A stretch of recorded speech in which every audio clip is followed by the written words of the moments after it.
अस्सलामुअलैकुम दोस्तों, क्या हो अगर क़यामत के दिन अल्लाह फरमाए मेरे हकूक तो तुमने अदा कर दिए, मगर बंदों के हकूक का हिसाब कौन देगा। आज हम बात करेंगे उन हकूक की जिनकी माफ़ी अल्लाह भी उस वक्त तक नहीं देता जब तक इंसान खुद माफ़ न करे। आज की वीडियो में हम बात करेंगे हुकूक अल-इबाद के बारे में, यानी बंदों के वो हकूक जिन्हें पूरा करना ईमान का लाजमी हिस्सा है। ये मौज़ूआ क्यों अहम है?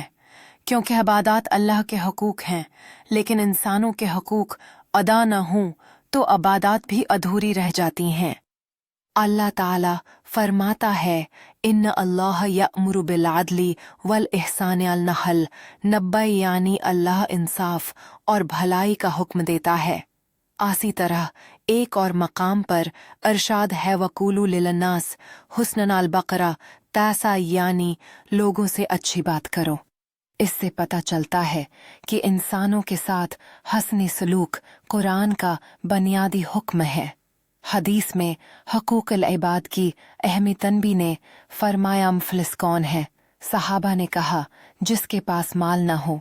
रसूल अल्लाह ने फरमाया, मेरी उम्मत का मुफलिस वो है जो क़यामत के दिन नमाज, रोज़ा और ज़क्वा लाएगा, लेकिन किसी को गाली दी होगी, किसी पर तहमत लगाई होगी, किसी का माल खाया होगा, किसी को मारा होगा। सहीह मुस्लिम आमाल तो होंगे, मगर हुकूक अल-इबाद का हिसाब पहले होगा। किन चीज़ों से हुकूक अल-इबाद पामाल होते हैं?